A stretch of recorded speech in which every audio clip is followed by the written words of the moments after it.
positive, giving a person confidence in their thoughts, their actions, or it can be negative, making a person doubtful of their capabilities. And actually, I say for one to go beyond the self-image towards self-fulfillment, one thing is very important among many, and that one thing, that's what I really wanted to take much time, just the time that we have, is really about loving yourself. Because if you can't love yourself, I don't see how you can love others, and I don't see how you can live towards fulfilling your life. And also we know that among the greatest commandment, we find even in the Bible, it says, love your neighbor as you love yourself. So it starts by loving you. And because you can only love others in the same measure or same degree you love yourself. So that is why we even see some people having difficult time with others because they are trying to get love from others. So that is very important, to find time for yourself, to love yourself, for you to be able to move successfully in life. And one of the things I say that comes as a result of self-love is self-discovery. You have to discover yourself. You have to know who you are. And number two is self-source, knowing where you're coming from. And that determines your value. And for example, I always give this illustration. You can have money in terms of paper, and when you squeeze it, you can even smash it down, squeeze that money, still you can take it back and use it and buy something. Why? Because it's valuable. It is still valuable, no matter how it may be squeezed. So the same thing, if you don't know your source, you'll not know your value. So it's very important for one to know where she's coming from. And number three, what is a result of self-love is having self-worth. And you cannot give yourself worth when you have not discovered yourself and when you don't know where you are coming from. So all of that results in you knowing who you are. So having self-worth helps you to move ahead in life. And not having it, you find yourself trying to get fulfillment in things, in materials. And once you lose those things, you are down again. So those things are very important. And also self-love result of self-esteem. So I'm mentioning those few things that are very important for us to really move beyond our self-image towards self-fulfillment. So self-love result of self-esteem. Someone can get so low when he doesn't know the value that she has or he has. So that's very important. And that will prevent you from going so low in life, becoming so cheap in everything you do. So when you give yourself value, you know what you have to do and how to live in life. For example, we esteem a diamond very high than a plastic. And even the way you preserve that diamond show that you know the value of that diamond and you take care of it. The same thing when you value yourself, when you know the value, when you have self-esteem, there are some things you do for yourself to ensure that you take good care of yourself. And self-love result of self-concept. How you picture yourself matters a lot, and that determines how you treat yourself. So your picture of yourself doesn't come from other people. Sometimes yourself, you want to be assured that you are looking good only when somebody tells you that you are looking good. No, you have to look at yourself in the mirror and say, yes, I look beautiful, and that's me. And that builds your self-esteem, and you have this self-concept of yourself. And also, just we see in our communities, in our society, maybe some of you can connect to that, because we see that a lot of time, that we are not raised to talk good of ourselves. And when you start talking how good you are in some things, people think that you are braggadocious or you are esteeming yourself so high. But actually, it is wrong. We have to learn to have value of ourselves and get to the point of saying how good you are, because you will get what you say. Because if you keep saying that I'm nothing, I can't do anything, I'm just the way I am, I mean, girl, you will be like that. So what you speak is what you become. So we have to learn to speak, say who we are and what we have and what we got inside of us. Not being apologetic, but really saying it. Because our words matters a lot in our life. Because everyone is a product of his words. Is a product of how he sees himself or herself. So that matters a lot. And self-love results of self-value. How you value yourself. When you believe you are valuable, you will love yourself.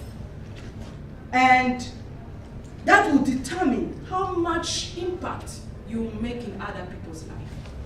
So it's always start by ourselves. And I just want to mention few indicators or measures that you can say, yes, I love myself. Saying that loving yourself is very important for you to be able to be influential in your world. And those indicators, number one, is self-confidence. When you know that you are confident, you're like, yes, I'm getting there. And number two is self-respect, respecting yourself. Knowing that you can't be anywhere you want, you can't do anything you want, that is so low. Respecting yourself. And number three is self-assured. You are assured of what the Creator has made of you. Number four is self-assertive. It's when you believe that you have something to offer. And I believe each and every one of us here has something to offer. And that is one of the things that are very important. And then self-motivation. Every time there are people who are waiting, expecting somebody else to motivate them to do what they should do. You have to get to a point where you motivate yourself. You know that this is time to wake up, even though your mom is not there to wake you up. You say, this is my time to schedule my schedule. No matter how things are, you know what you have to do and you do it. You don't depend on others. And number 6 is self-value. Place value on your life. You don't have business going down. You say, my life is to take people up with me. And when you see that way, I mean, you are on your way to the top. And then number 7 is self-giving. Being able to give without expecting. You say, I'm giving.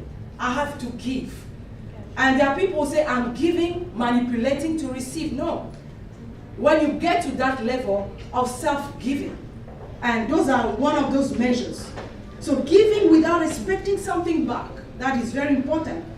And also congratulating yourself. That is very important. Even if no one says congratulations, you look at yourself and say congratulations. You are getting there. And that's the best way to keep moving ahead. And then self-forgiving, as I'm running off. Don't carry any bad bags with you. Your past is your past. Make up your mind to forgive whatever has happened to you and move forward. Self-investing, that is the last one.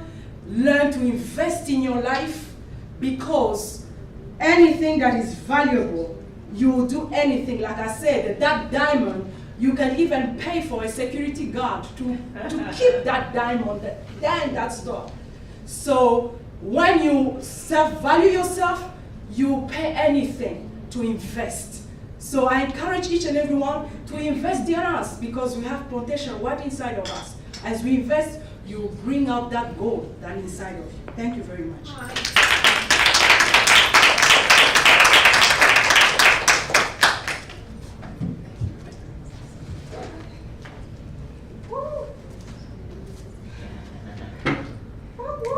I'm going to try not to cry. cry because I felt like she was talking to my soul just now. And everything that I had prepared to start off with, it's just totally gone because I just felt like we were in the room by ourselves and she was like, girl. That's why I said thank you. Thank you again. I'm Devette, and the topic of beyond self-image to self-fulfillment is really near and dear to my heart. Because, as she mentioned, I was one of those women that she was talking about. I was one of those women that was looking for validation from somebody else. I remember, I don't even know how old I was, but I was like maybe a teenager. And I would get prepped and get myself all cute, and I would literally say this in the mirror: I'm going outside, I'm gonna be discovered today. I'm about to be discovered. They're gonna discover me today. Who? What was I gonna be discovered doing? I had no idea, but I was gonna be discovered. For years, teenage years to 30s, I was gonna be discovered. I was so invested in being discovered that I had it all mapped out. Okay, to be discovered on TV, I had to get some boobs. So I got some boobs. To be discovered, I had to fix my teeth because I had always heard that my teeth were messed up. I had this overbite, I had all these gaps. So I had to fix my teeth. I had to stay small because that's how you get discovered. Which that wasn't a hard thing for me to stay small. That was a blessing. But everything else, I had to pay somebody else to fix for me because I was trying to be discovered. Because when I looked in the mirror, I wasn't worth being discovered. So I had to tweak some things.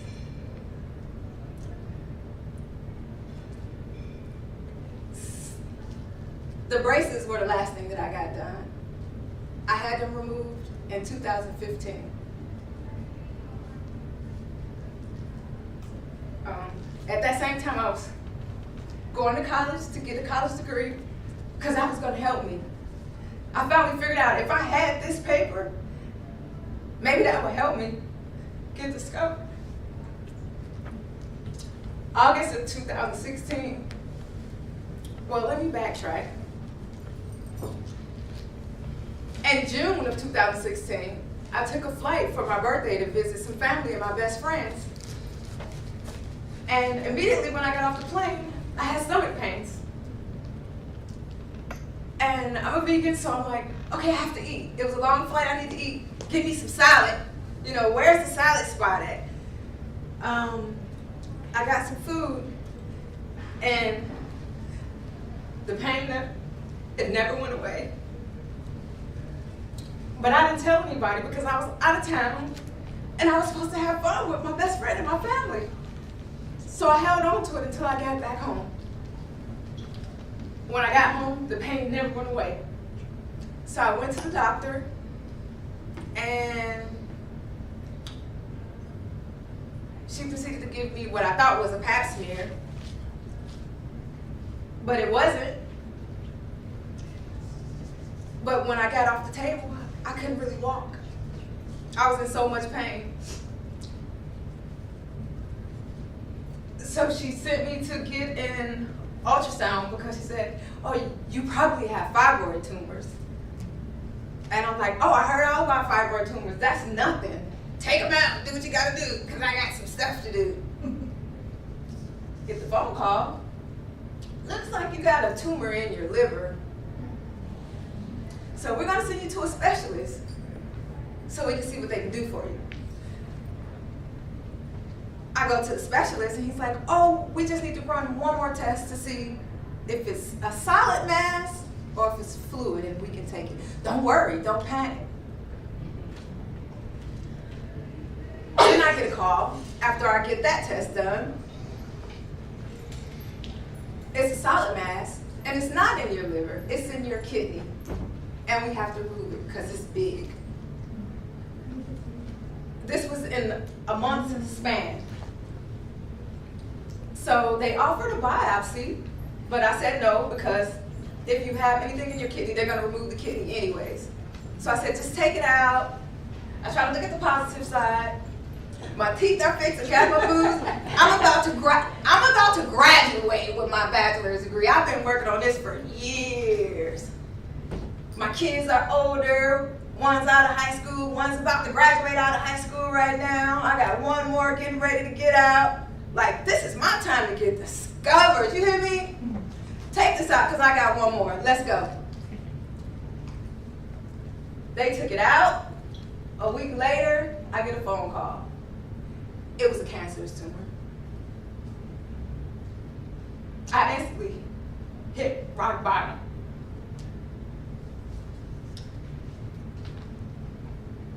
Pretty teeth didn't fix it. Breast augmentation didn't fix it.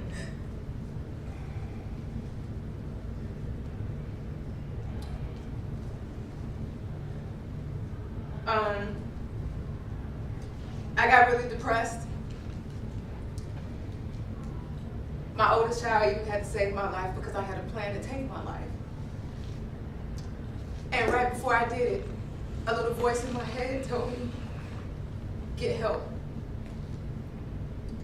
And I ran and woke my daughter up and said, I need you to sleep with me, because I figured out a plan to take myself out of here, because I could not deal with going every 6 months for somebody to tell me, you're okay, you're gonna live. You'll live another 6 months.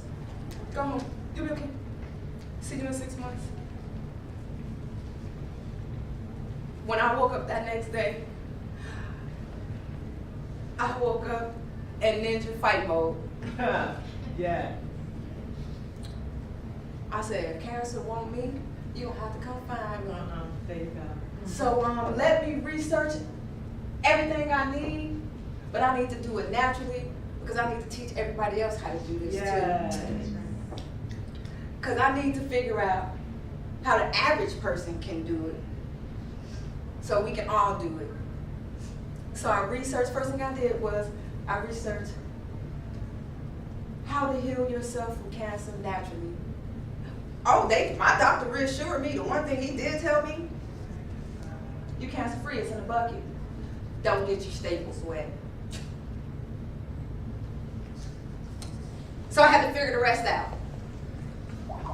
And I did. And in my journey, I met some wonderful people, and I started spreading knowledge everywhere. And then I discovered myself.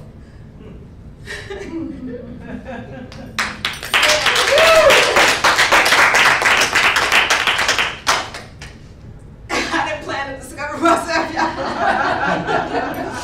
I spent so much time trying to be discovered.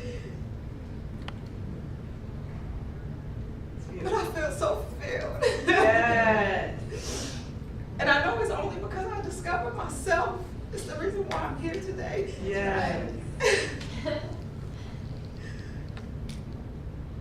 After my cancer scare, I clearly stopped wearing my retainer.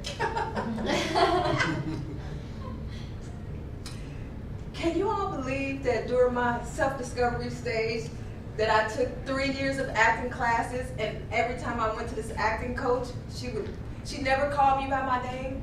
She always called me the girl with the ugly teeth. Oh. She told me that nobody cares about me having boobs. They care about your teeth. Fix them. Oh, wow. There was a time when I would never smile because I didn't like my teeth. And it's now, when I look at old pictures from when my teeth were perfect for that 2-year moment in time, I'm like, dang, my teeth look so pretty. They don't look like that now. But when I tell you what I feel on the inside, is so much better than that. Nobody can take that away from me. I don't have to wear a retainer for that. I just got to keep waking up and discovering myself.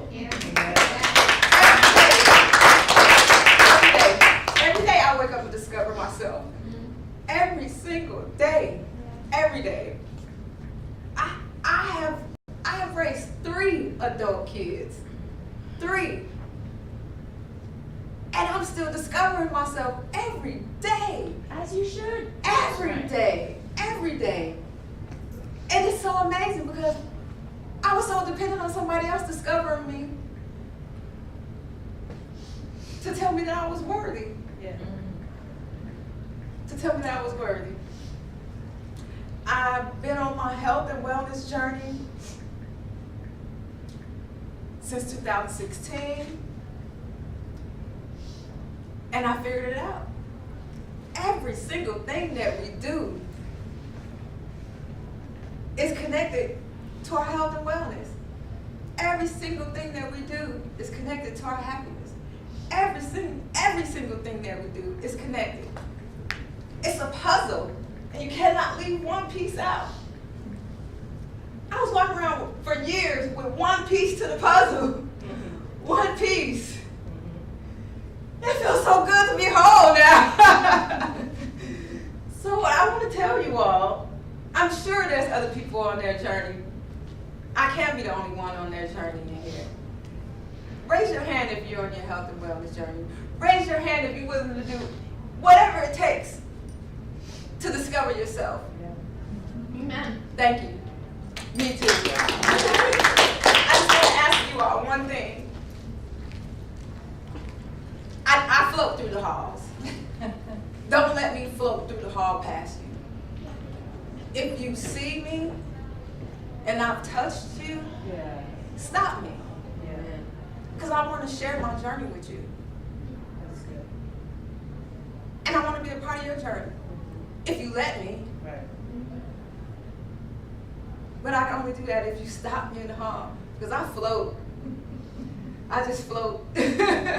I'm not trying to be discovered. I'm discovered. I'm so fulfilled. I just float now. I'm not thinking about it no more. I'm just like, I throw on clothes and just go. It used to take me hours. I used to be the girl like hair down her back, straight, bone straight. Oh, I had it all twisted. Now I'm like, bun time, locks, let's go. I got some things to say and I got some people to see. That's right. I'm still discovering myself. It's a never-ending journey. And I appreciate you all for being a part of my journey. Thank you all.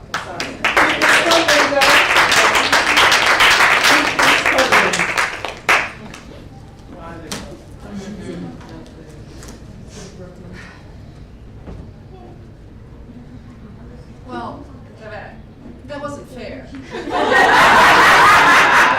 should have warned me, girl. I got next, and you could have wrapped it all up. Oh, my name is Joanne Kobakay, and I'm the founder of Midlife Rewritten, and I'm here from the United States. And it's really an honor to be here. So, as the name of my company, my organization implies, I come from the perspective of midlife. So, when I say midlife, what pops into your mind? Somebody want to volunteer a word, like word association here? Age. Age. Midlife crisis. Crisis. Yeah. And when you think of the image of a woman in midlife, what do you see?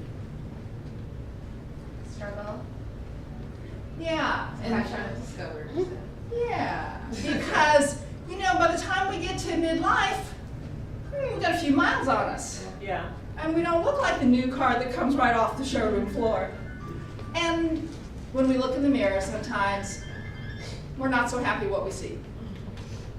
But this title, going from self-image to self-fulfillment, tells it all.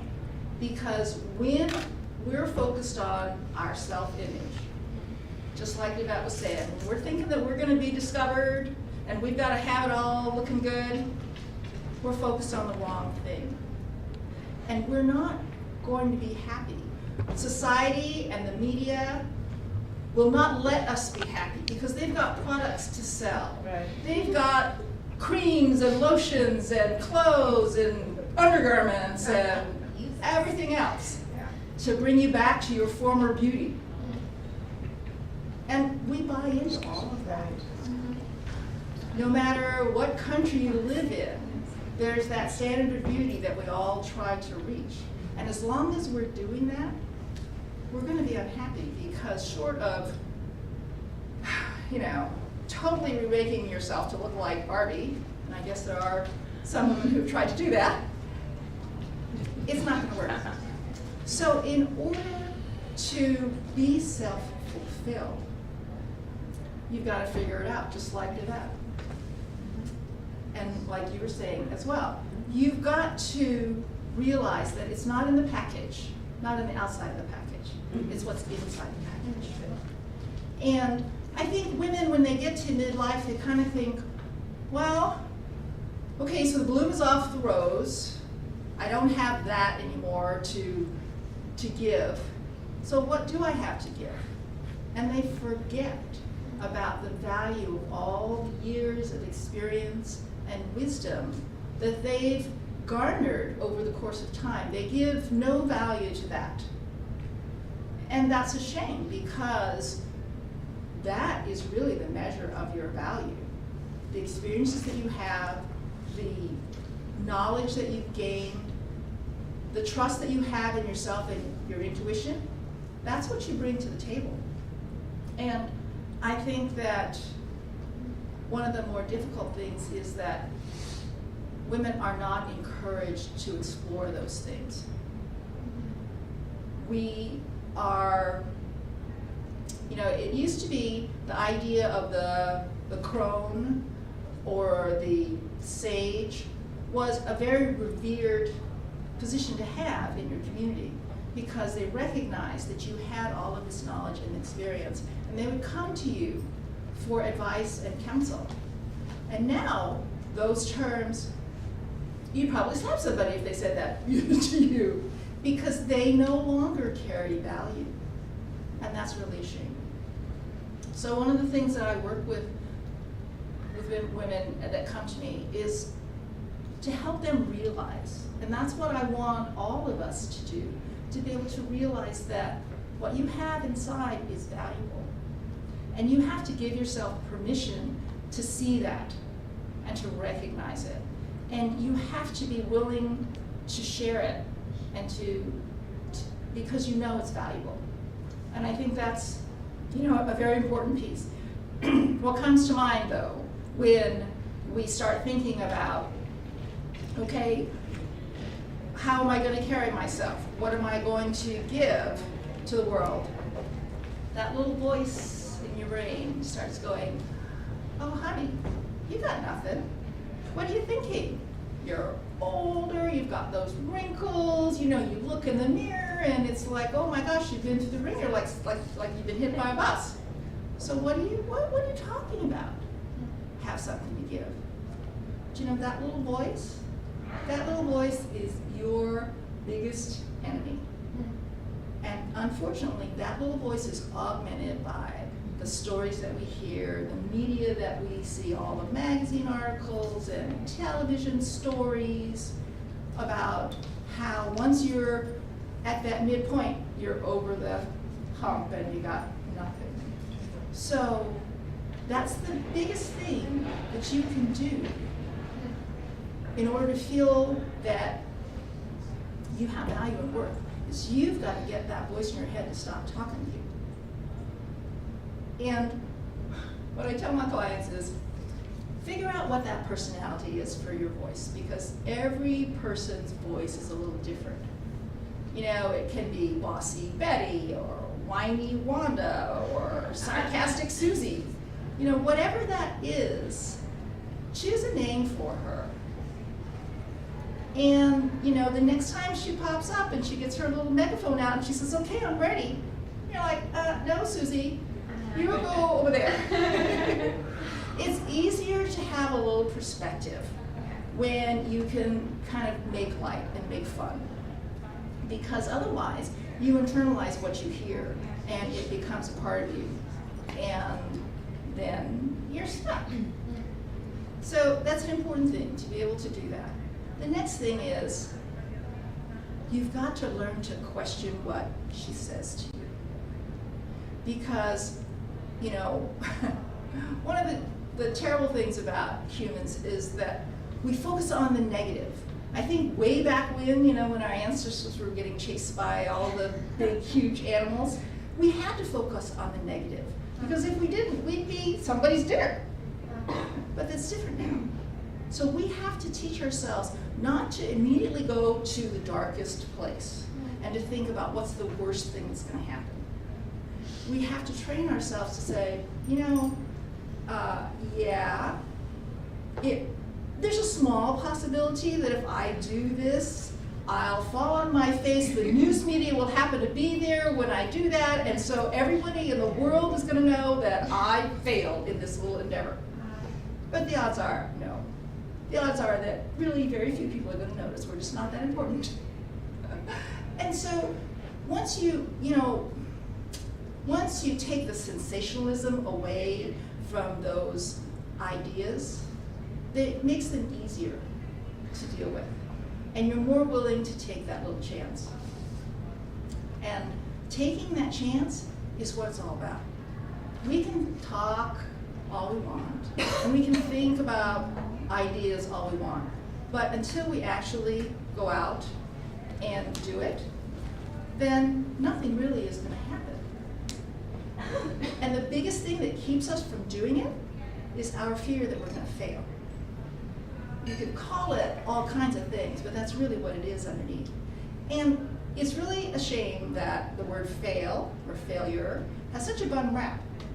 Because really, if you're not failing, you're not trying, you're not doing. And so, someone would have been doing me a great service if, as a child, they had told me, it's okay if you fail, honey. It's not a problem, because that means you're learning and you're trying. And from failure, you learn how to improve. But if you're not doing anything, then you're not learning anything. It's challenging to stand up here, to be up here and say, I'm going to talk about my story. I'm going to give of myself. But if we don't do that, if we just sit in the chair and say, no, I'm going to pass that up because I'm too scared, then people miss out. You miss out. And so to be able to say, okay, yeah, I'm scared. It feels terrible to be so scared, but I don't care. I'm going to do it anyway. And every time you do that, it gets a little easier. Those butterflies, that horrible shrinking voice in your head, it's a little quieter each time. And you learn how to do it a little better. You learn which pieces you want to bring out and which ones you don't. All of those things only happen if you do something. And so essentially that's my biggest call to action for women is, as they say, feel the fear and do it anyway. Because that's how you're going to improve yourself and you're going to reach the fulfillment that you want. Thank you very much.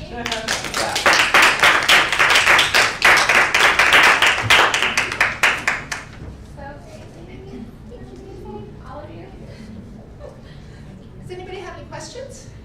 Yes, Yes. Lily, since you talk about fear, you seem like a pro, by the way. So, Thank you. Yeah.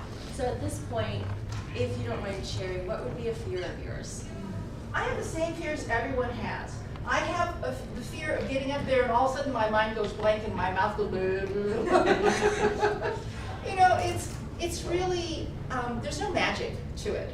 And I think that should be a comforting thing to people because it means that anybody can do it. And that's important to know because it's not about being smarter or special or whatever, If I can learn to stop myself when I'm telling myself those stories about how, okay, you're really not smart enough to get up there, and you really should have lost those 15 pounds, and all that ice cream that you were eating really didn't do any good. If I can stop saying those things to myself, and if instead I can say, Yeah, maybe you shouldn't have ate that ice cream, but look, the point is that you've got something that other people need to hear. Then anybody can do that. Anybody can tell themselves the truth. And the truth is that what you have to say is important to someone. And you'll never know who that someone is in the audience unless you get up there.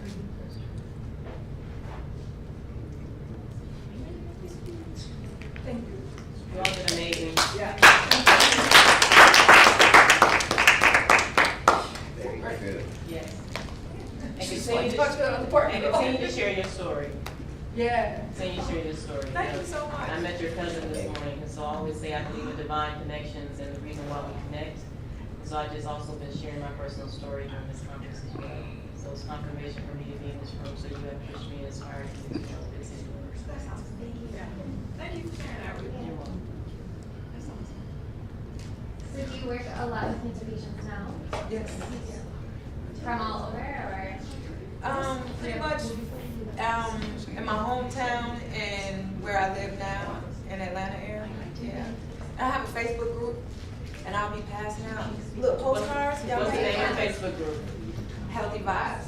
Same name as my business. Do you have like naturopathic doctors or anyone on your side to like help with You know your what? programs and stuff in place, or I know people, but I learned you learned You on taught your own? yourself. Right, yeah, you learned on your own. I actually got while I was going through this, I took 1 month, I mentioned that I was in college. I took 1 month out of college to recuperate and get, let me stop lying. I didn't want to go back to school. I was like, I'm about to die. I don't care about school. Right. I'm not going to school. But my husband and one of my best friends was like, no, do your work, finish. And I was like, for what? Y'all about to bury me? What do I need a degree for? But I have a bachelor's in communication and a minor in complementary and alternative health. Awesome. So I Okay. learned some stuff about it. Yeah. And when I was working on my minor, all my case studies was pointing a finger at my forehead like she did before I went there. Yeah. Like, see what you done did? Mhm. It's your fault, baby. You could have prevented this. You still can prevent this. And I still can prevent it.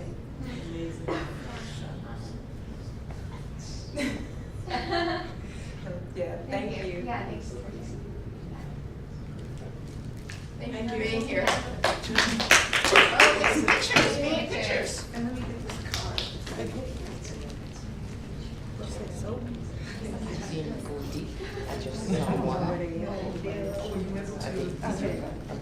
Yeah, I took t-shirt, yeah.